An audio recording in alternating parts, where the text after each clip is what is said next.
grandfather was an unusual man, and I wanted to tell a story about him and tell the story of his life. I named this article that I wrote, Ida's House on Dewey Street, subtitled The Cassville Baumgartners and Ernest Kuenster, 1881 to 1966. You can see him here in this photograph with my mother and father and my brothers and sisters and our cousins, Aunt Florence's kids. And this is my grandfather standing here. So, really sort of waving at the camera, which is a surprise, as he really didn't engage very much in our lives, and he didn't talk to us. He was just a kind of a strange guy, and I kind of investigated his life along with a lot of other lives in our family, and I wanted to understand a little bit more about him. So here's a picture of him with his parents. This is him standing in the back. That's his dad, his mom. His dad was Charlie Kuenster, and his mom was Emma Baumgartner. And I'm kind of telling the story about the Baumgartners. This is a later picture of their family. There's Emma and Charlie, and this is my grandpa, Ernie, before he was married. And this is a picture of him on his wedding day. A good-looking guy, good enough. But he had some tragedies in his life, and maybe one of them was marrying my grandmother. He was very ambitious, very hard driving, and Ernie was he liked working. He liked physical labor. He was not a book learner. He was challenged, I think, in a lot of ways, and didn't get much respect from his father or from his family. And let's see what else. This is his grandfather. He's my grandfather. This is his grandfather, Julius Baumgartner. And I guess that's where I'll take off telling the story. This is the house. This is a house in Cassville. It's you can see there's railroad tracks, I think, and this is leading right up to the Mississippi. This is where their house was, Julius Baumgartner, after they arrived in Cassville. So you can just look at that picture and listen to this story. In a little house on Dewey Street, not the house you're looking at, in a small one, in the Mississippi River town of Cassville, Wisconsin, next door to a cousin of mine, there once lived an old-timer named Ida Baumgartner. My cousin, with whom I share a grandfather, Ernest Kuenster, and a great-grandmother named Emma Baumgartner Kuenster, she knew about Ida, and she wondered how the two Baumgartner women, Ida and Emma, might have been related, so we looked into it. After a bit of searching, we discovered that Emma and Ida were, like us, first cousins.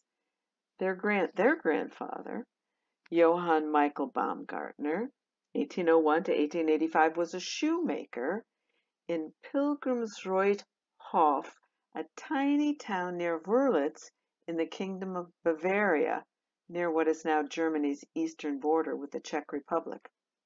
One of Johann Michael's 5 sons, Nicholas, inherited the family home and stayed in Europe, as did his daughter Margareta.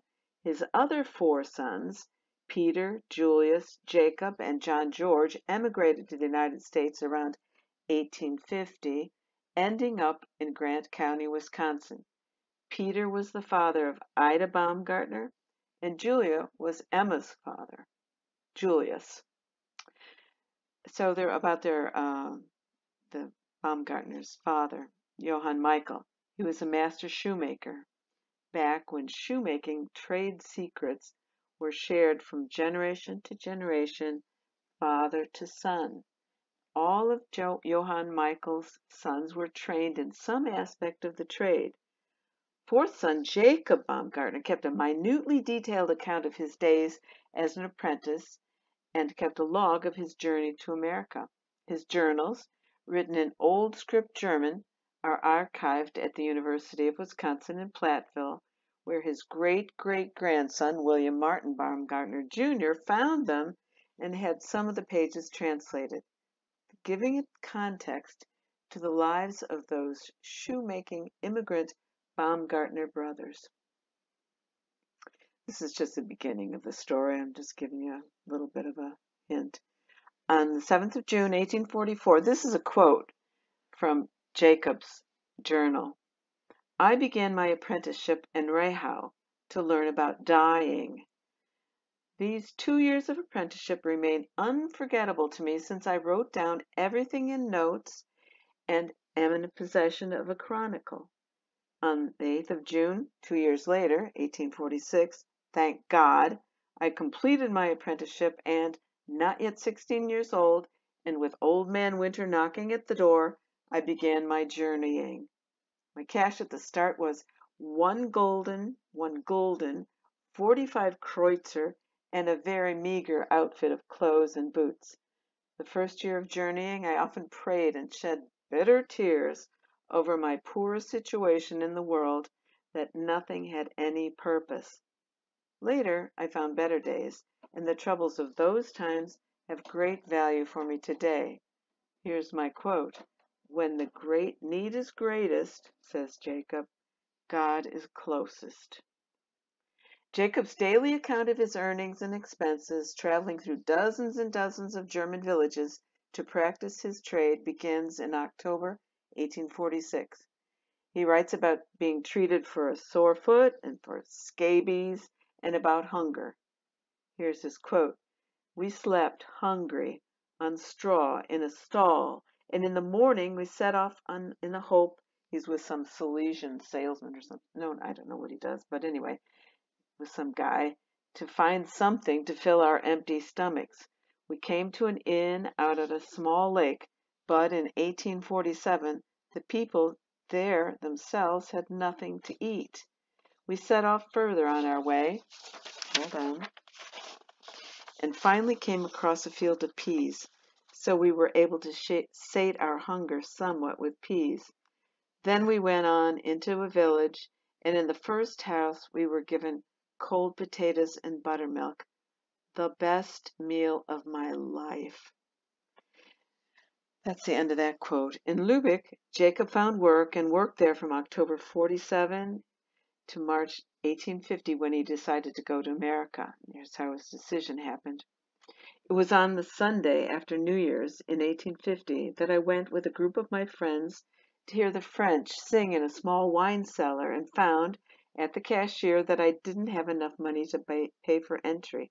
I turned away from my friends without saying a word and went home. No more pleasures. I held out and I saved for travel to America. In 8 weeks, I had more than 14 thaler, Thaler, laid aside, and I left Lübeck, which had become to me so dear. So I'm going to switch you over now to the map, just to describe some of the words he used to describe his ocean voyage. And these are all in quotes. Lovely, becalmed, disturbed, with contrary winds, storms in the evening, strong west wind, good north wind, high seas, lots of big fish, surrounded by porpoises, and very cold. Just from those few words you can get a sense that he kept a daily journal. So here I'll give you the rest of the story of his trip. I thought you might like to see how our relatives got from Germany to Cassville, Wisconsin in 1850. It was the Baumgartners, 4 brothers. They were shoemakers, at least their dad was, and he taught them everything about making shoes, and then they had to go out and earn their own living. Anyway, they started off in this little town called Hof, right near what is now the border with the Czech Republic, You can see Prague right there. And the one son who kept a journal, name was Jacob. He went up and worked for quite 2 years, I think, in Lübeck up here in the north of Germany. And then he saved enough money, and on May 1st, 1850, he boarded a boat right here, a ship, a sailing ship, at Bremerhaven. Didn't go anywhere for 5 days because there was no wind. But then sailed out into the North Sea, went over by way of the English Channel, which you can see here. Down here, got the wind stopped blowing, I guess, when they were here at Dover. They laid there for a while, and finally the wind came up, and they started off again, headed west. Here they went down through out the English Channel into the Celtic Sea, which you can see here, goes below Ireland. They crossed into the middle of the ocean. Finally, they came within land sight at Halifax, Nova Scotia, and could not go aboard, could not go ashore. They did buy some fish from some fishermen. And then they headed out again to go to New York Harbor, which is right here, New York Harbor. Yeah, and then they disembarked somewhere in the New York Harbor and got on a boat headed up the Hudson River all the way to Albany. And then they took up here, they went up a little further north and got on the Erie Canal, which doesn't exist anymore.